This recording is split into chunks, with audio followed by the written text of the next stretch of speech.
¿Cómo andan amantes de la filosofía? Filósofos, filósofas. Estamos por ver entonces las principales ideas de nuestro pensador del día, que es Platón.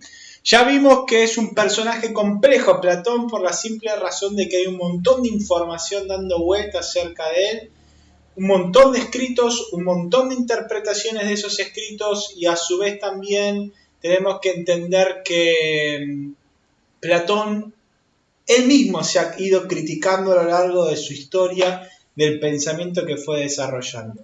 Por esa cuestión vamos a seguir recogiendo algunas ideas centrales de su pensamiento a efecto de poder entender, aunque sean las etapas fundamentales de Platón. Voy a separar a Platón en dos partes como para que se entienda, si bien obviamente como les dije hay expertos que hablan de que hay dos posibles Platones o tres, cuatro, cinco posibilidades para modificar el pensamiento de Platón.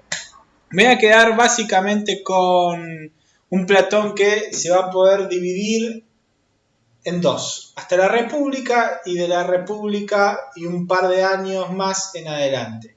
Es decir, hasta la República y un par de años más y luego el otro Platón que empieza de alguna manera el proceso de reflexión sobre lo que escribió. La República, ¿por qué? Porque es como la gran síntesis. Obviamente esto no tiene ningún tipo de fundamento en los pensadores anteriores o pensadores que les dije sobre Platón, sino que básicamente es una forma que encontré para poder explicarles mejor de qué se trata la cuestión y poder explicarles de forma sencilla y sin tantas cuestiones prácticas, tantas cuestiones teóricas, qué es lo que sucede acerca de nuestro personaje Platón. Vamos entonces, aclarada esta cuestión, a nuestro tema del día de hoy, donde son los principales aspectos de su filosofía. El principal aspecto que tenemos que tener en cuenta en torno a Platón es que para Platón aprender es recordar. Para Platón aprender es recordar. El alma racional del ser humano es inmortal. Esta es una base fundamental del pensamiento de Platón, porque a partir de esta concepción va a desarrollar un montón de otras ideas. Cuando el alma del ser humano muere, según Platón, va al lugar de los muertos, obviamente, que se llama Hades, y percibe toda la realidad tal cual es. Al momento de reencarnarse, Platón propone la reencarnación por la particularidad de la dimensión corpórea del ser humano. Cuando el alma se encarna en la carne del ser humano, el ser humano se olvida lo que vio en el Hades. Y por lo tanto, de alguna manera, se le borra la memoria, se le nubla, mejor dicho, la memoria. Entonces, cada vez que va aprendiendo algo, en realidad va recordando lo que el alma vio en el Hades. Porque el alma es racional y por lo tanto vio la realidad racional entera. Al filosofar va recordando lo que su alma ya sabe, pero que por su corporeidad se le ha velado de forma inmediata a su conciencia el momento de encarnarse. El aprender una cosa, el recordarla, debe llevar a la persona mediante la pregunta y repregunta al aprendizaje recordatorio de otra cosa, porque en el mundo del Hades, en el mundo desencarnado, en el mundo de lo racional, todo se encuentra relacionado, todo se funciona según la lógica de lo formal. Y por lo tanto el alma debería ser capaz de poder comprender las relaciones y las proporciones entre todas las cosas. Por eso este arte del diálogo, este arte de la pregunta, este arte de la repregunta, donde veíamos el personaje Sócrates hablando con uno, hablando con otro, repreguntando, y así sucesivamente. El ejemplo más claro de la reminiscencia es de Platón, de la anamnesis de Platón, es el teorema de Pitágoras que recuerda un esclavo. En uno de sus libros, Platón escribe que Sócrates muestra esta historia de que el alma es inmortal, agarrando a un esclavo en uno de, si no me recuerdo mal, en uno de los banquetes, y repreguntándole, ayudándole a recordar de alguna manera, termina el esclavo diciendo el teorema de Pitágoras, como si el teorema de Pitágoras lo hubiera aprendido en el mundo en el Hades, en el lugar de los muertos, al momento de haber muerto anteriormente, antes de encarnarse propiamente como esclavo. Desde esta concepción básica de que el alma es inmortal, arranca la segunda etapa, podríamos decir, o el segundo de los conceptos importantes, mejor dicho, del pensamiento platónico. La razón solo puede aprehender con H los universales. Por lo tanto, el fundamento de la realidad es de carácter ideal, racional. Lo que conoce la razón, lo que conoce el alma en el Hades, es racional, claramente. Y al ser racional, claramente es universal. Cuando uno habla de los árboles, ¿qué es aquello que nos permite hablar del árbol 1, del árbol 2, del árbol 3, del árbol 4 como un árbol? Bueno, es la idea de universal, es la idea del árbol, llamémosle así, que nos permite hablar de que cada uno, por más que son distintos, son árboles. Su arboleidad, en el fondo, es el universal árbol. ¿Se entiende? Por lo tanto, el fundamento de la realidad es de carácter ideal, es racional para Platón. Platón no vamos a decir que es un racionalista porque el último Platón se empieza a alejar un poco de esta idea. No podemos concebir al Platón último como un Platón que generaba o pensaba dos mundos distintos. Esta es la gran crítica que se puede hacer a aquellos pensadores que hablan sobre Platón sin hablar de la última etapa de Platón. Lo acusan a Platón de dualista, lo acusan a Platón de racionalista. Lejos empieza a quedar de esa posición el Platón de la última etapa.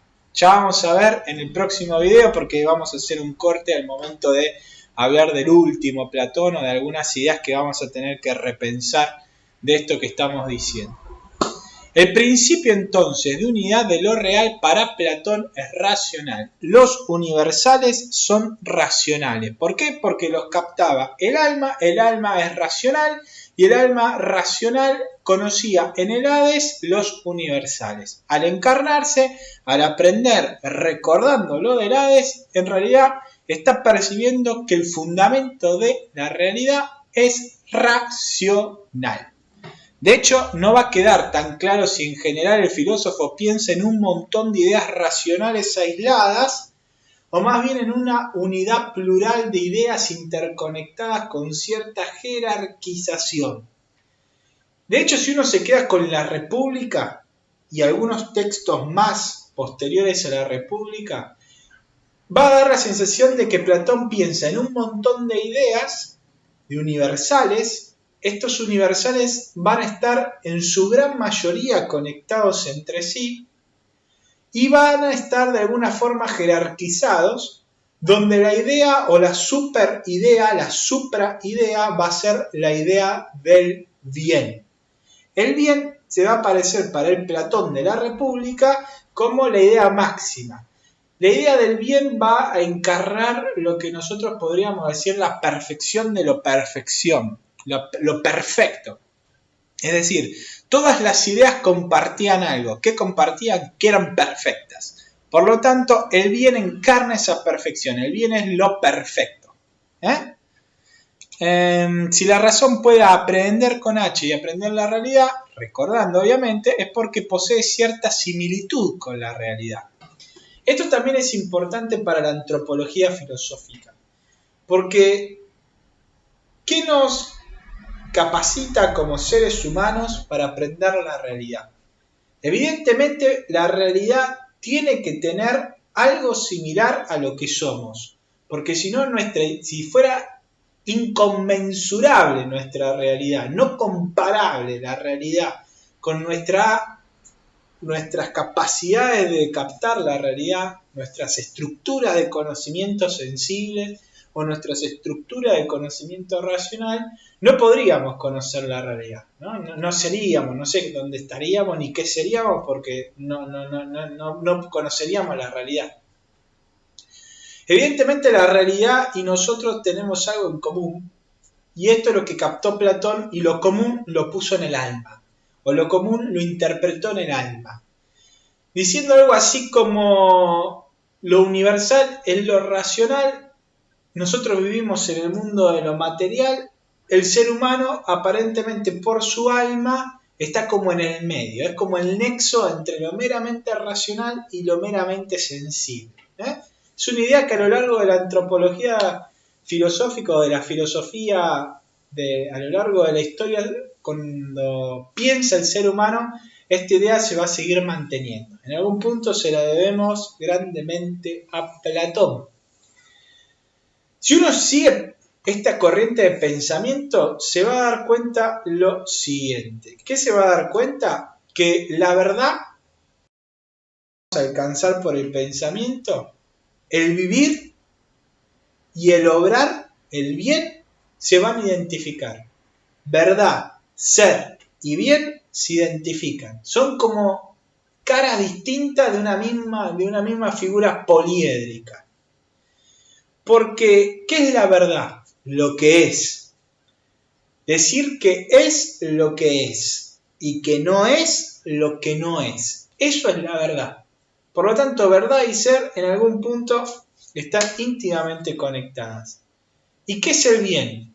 Bueno, el bien es el objeto de la voluntad, es a donde tiende la voluntad que quiere hacer el bien. Bueno, ¿y qué es hacer el bien? ¿Qué es obrar bien? Bueno, para Platón es obrar según la realidad, obrar según la verdad. ¿Y qué es obrar según la verdad? Según lo que es.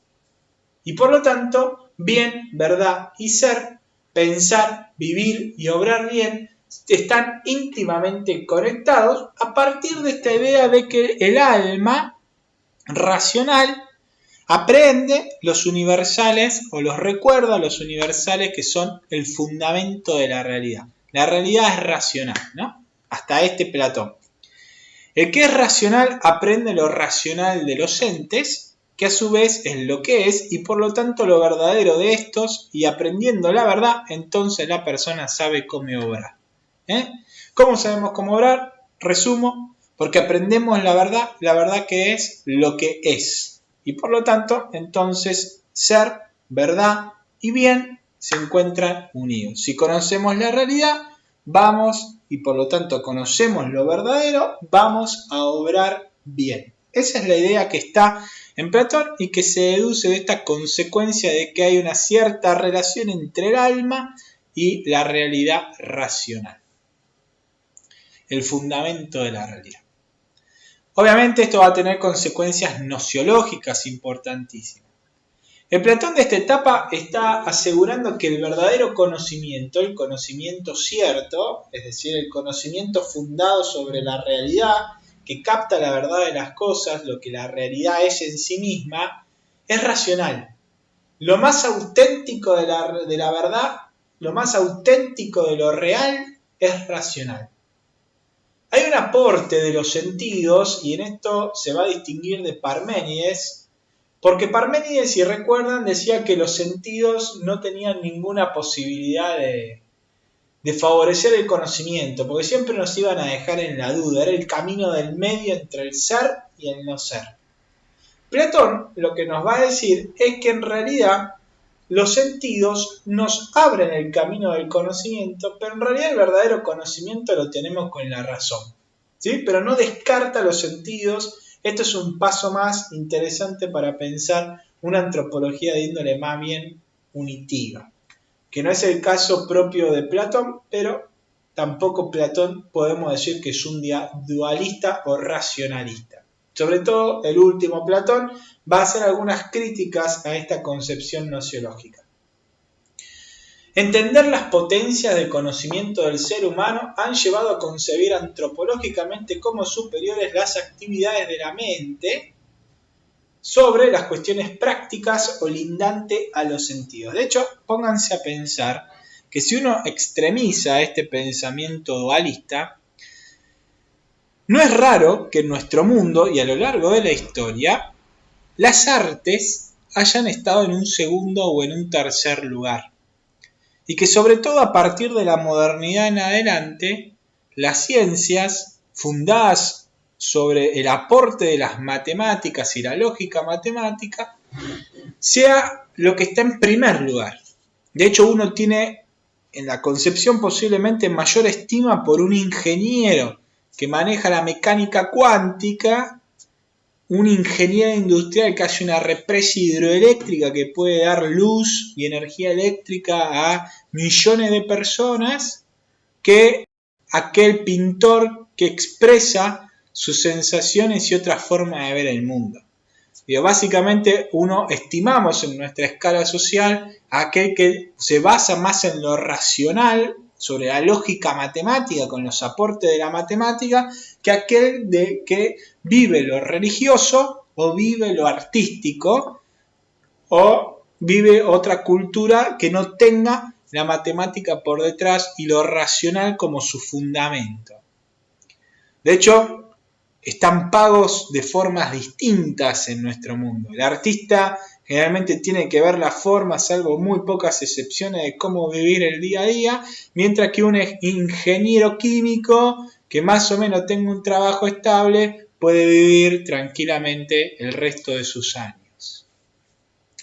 Pensar también cómo incluso esta perspectiva antropológica dualista de este Platón de la República, con prioridad de lo racional sobre lo sensitivo, sumado a una etapa de moralidad relativista en nuestro tiempo, donde todo es relativo, incluso lo bueno y lo malo, han llevado a deshumanizar la economía y la política en el mundo. El sistema financiero global, la relación entre la producción y el medio ambiente, los totalitarismos genocidas que han surgido a partir de extremizar lo racional por en sí y separarlo de los sentidos. Cuando uno separa los sentidos de lo racional y lo racional termina siendo la regla que solo controla las cosas, entonces podemos llegar incluso a caer en la justificación de un genocidio. Por ejemplo, el genocidio que sufrieron los judíos en el Holocausto de mano del ejército nazi.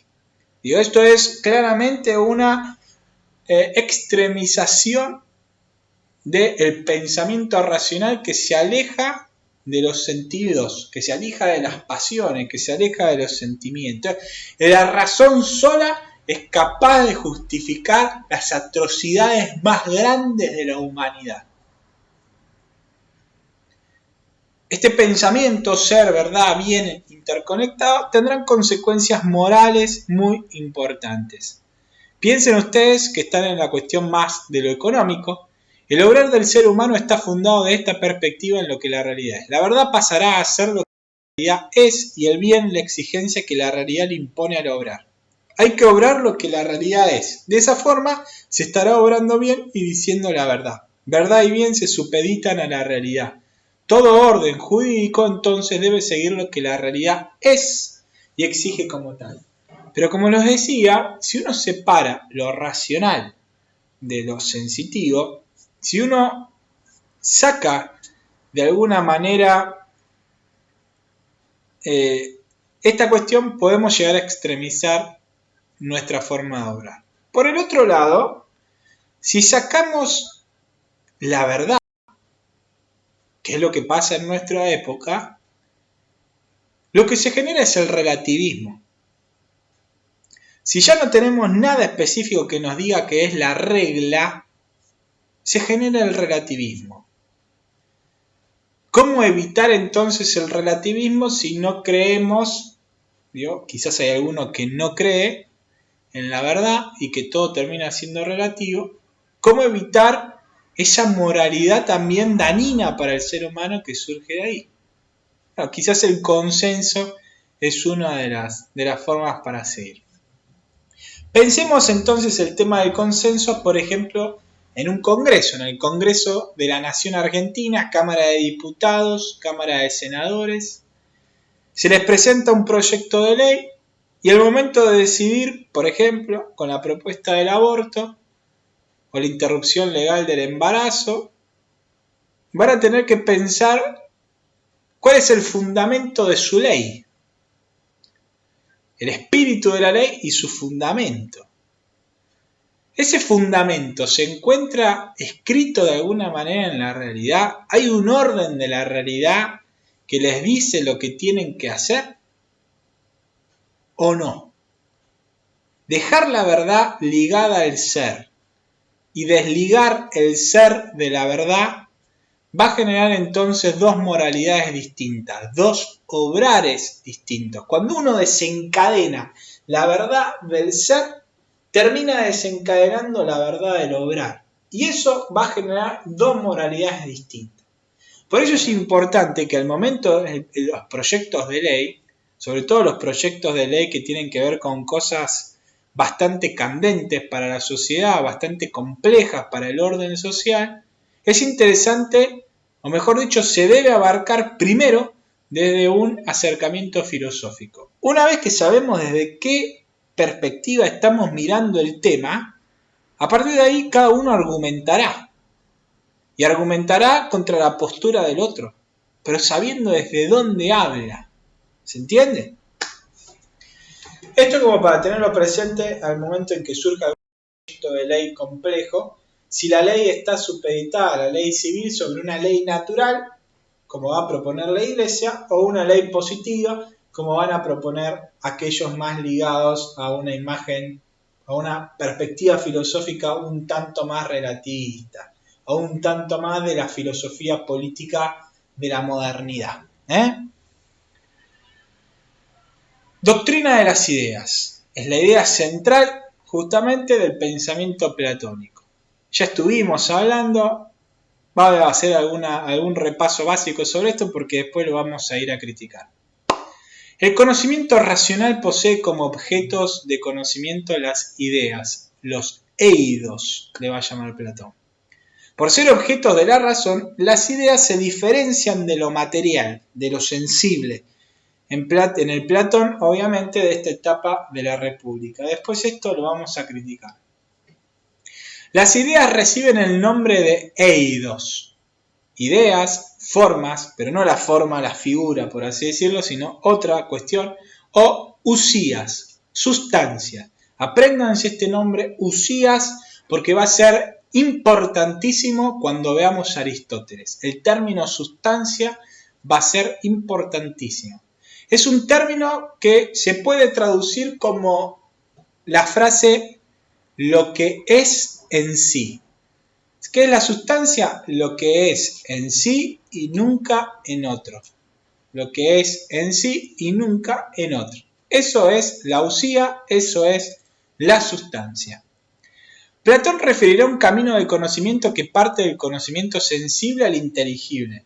De hecho, cuando uno agarra el texto del diálogo de la República, la Politeia, el capítulo, si no recuerdo mal, el capítulo 6, aparece la alegoría de la línea, que es la alegoría donde Platón explica el proceso de conocimiento del ser humano, que parte de lo sensible y va a terminar en lo racional, puramente racional, en el pensamiento dialéctico, que no es un pensamiento formal ya, sino que hay un paso más, es como una especie de razón intuitiva, es una razón que en algún momento pega un salto y capta la idea.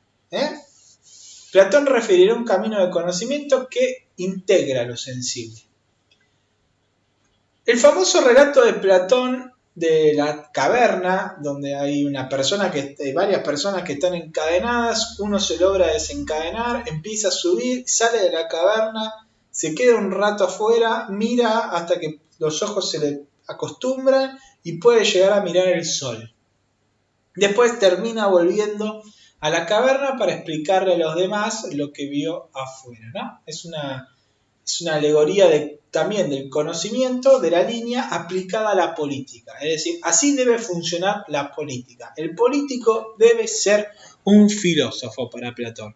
Tiene que conocer la verdad, tiene que conocer el ser, porque va entonces a obrar y va a hacer que sus gobernados y la ciudad o el Estado o lo que gobierna, el grupo social que gobierne, lo gobierne según la verdad.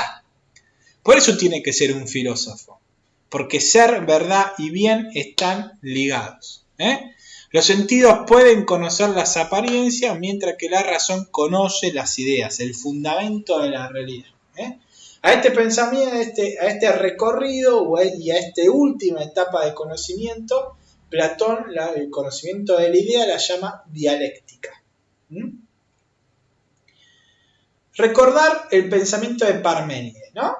Platón en esta etapa recorre el camino del ser, desecha el del no ser y desestima el camino del medio, el de los sentidos. En algún punto hay una línea de pensamiento entre estos dos autores, Parménides y Platón, aunque una diferencia sutil, no tan sutil, en el juego que juegan los sentidos en el conocimiento. Parménides lo desecha, Platón los integra. Hasta cierto punto, porque después lo importante es el salto racional que va a dar la razón justamente, la inteligencia. Nietzsche y Heidegger se dan dos grandes enemigos de Parménides, y por lo tanto de Platón, prefiriendo Heráclito en su modo de acercarse a la realidad, aunque con acentos bastante distintos en sus pensamientos acerca del ser, que llegado el momento, si nos da el tiempo del curso, los veremos. Por último, en este video, por su condición racional, las ideas, los eidos, las usías, las sustancias, o como las quieran llamar, son principios de juicio y predicación de lo sensible. Piensen esto. Las ideas son los criterios o juicios para juzgar las cosas sensibles. Entiéndase como juicio una proposición, una oración, en la que se adjudica un predicado a un sujeto. Las ideas son la medida o regla de juicio de las cosas sensibles. Y de hecho nosotros pensamos así. De hecho, cuando uno quiere hablar de cuán buena o cuán mala ha sido la actuación o el acto que alguien ha realizado, uno agarra el acto, lo analiza un montón de actos, concluye qué es lo bueno y lo malo y compara el acto particular con ese acto general de bueno o malo, y por lo tanto en comparación va a decir que el acto que uno realizó es más malo o menos malo, más bueno o menos bueno. En ese sentido, las ideas son los criterios o juicios para juzgar las cosas sensibles. Son la regla del juicio. A ver si hay algo más por aquí. Esto que me parece importante, y acá cortamos este video. Platón pensaba una interconexión entre todas las ideas con la idea de bien por encima de todas. Recuerden, la idea de bien es sinónimo de perfección. Es lo perfecto de todas las ideas. Y en este sentido tendría que haber algo más fundamental que las ideas en sí, o algo común a todas las ideas, y de ahí que podría salvarse su forma de pensar y cerrar la grieta de su pensamiento. Esta cuestión de darse cuenta de que no había extremizado su pensamiento y que su pensamiento no iba a llevar a ningún lado, porque siempre iba a encontrar algo más que por detrás de esas ideas, porque uno se va engañando de alguna manera con el lenguaje, lo va a llevar a criticarse a Platón, a repensarse, a pesar de haber tenido los 20 años junto con su maestro y a pesar de haber filosofado unos 30 años más sin su maestro. Luego de 50 años, 45, 40, 50, 60, 55 años, Platón se critica. Y de ahí es la grandeza también de este pensador. Pasemos entonces, sí, en un próximo video a pensar realmente la última cuestión, que es el Platón del último tiempo. Nos quedamos entonces con estas ideas básicas y nos vemos entonces en una nueva oportunidad.